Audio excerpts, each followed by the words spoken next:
empires and royalty, before pottery and writing, before metal tools and weapons, there was cheese. As early as 8000 BCE, the earliest Neolithic farmers living in the Fertile Crescent began a legacy of cheese-making, almost as old as civilization itself. The rise of agriculture led to domesticated sheep and goats, which ancient farmers harvested for milk. But when left in warm conditions for several hours, that fresh milk began to sour.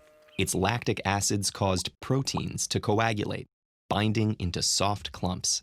Upon discovering this strange transformation, the farmers drained the remaining liquid, later named whey, and found the yellowish globs could be eaten fresh as a soft, spreadable meal. These clumps, or curds, became the building blocks of cheese, which would eventually be aged, pressed, ripened, and whizzed into a diverse cornucopia of dairy delights.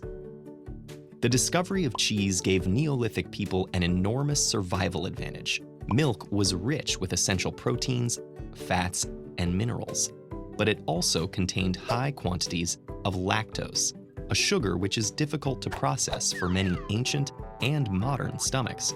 Cheese, however, could provide all of milk's advantages with much less lactose. And since it could be preserved and stockpiled, these essential nutrients could be eaten throughout scarce famines and long winters.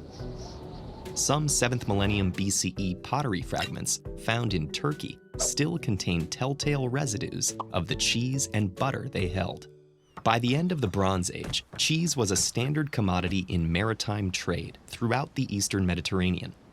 In the densely populated city-states of Mesopotamia, cheese became a staple of culinary and religious life. Some of the earliest known writing includes administrative records of cheese quotas, listing a variety of cheeses for different rituals and populations across Mesopotamia.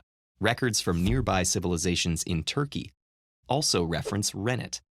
This animal byproduct, produced in the stomachs of certain mammals, can accelerate and control coagulation. Eventually, this sophisticated cheese-making tool spread around the globe, giving way to a wide variety of new, harder cheeses. And though some conservative food cultures rejected the dairy delicacy, many more embraced cheese and quickly added their own local flavors. Nomadic Mongolians used yak's milk to create hard, sun-dried wedges of buaslag. Egyptians enjoyed goat's milk cottage cheese, straining the whey with reed mats.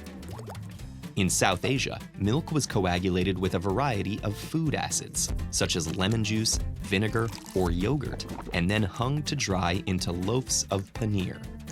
This soft, mild cheese could be added to curries and sauces, or simply fried as a quick vegetarian dish.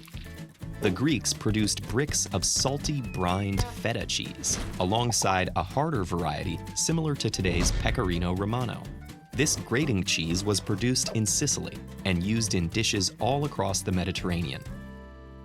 Under Roman rule, dry cheese, or Caseus aridus, became an essential ration for the nearly 500,000 soldiers guarding the vast borders of the Roman Empire.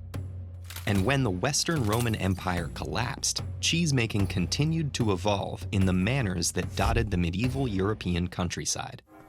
In the hundreds of Benedictine monasteries scattered across Europe, medieval monks experimented endlessly with different types of milk, cheese-making practices, and aging processes that led to many of today's popular cheeses. Parmesan, Roquefort, Munster, and several Swiss types were all refined and perfected by these cheese-making clergymen. In the Alps, Swiss cheese-making was particularly successful, producing a myriad of cow's milk cheeses.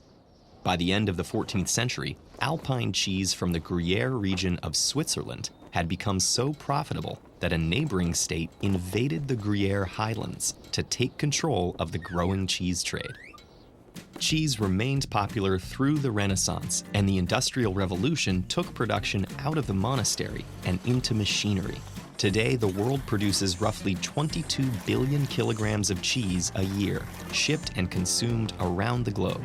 But 10,000 years after its invention, local farms are still following in the footsteps of their Neolithic ancestors, handcrafting one of humanity's oldest and favorite foods.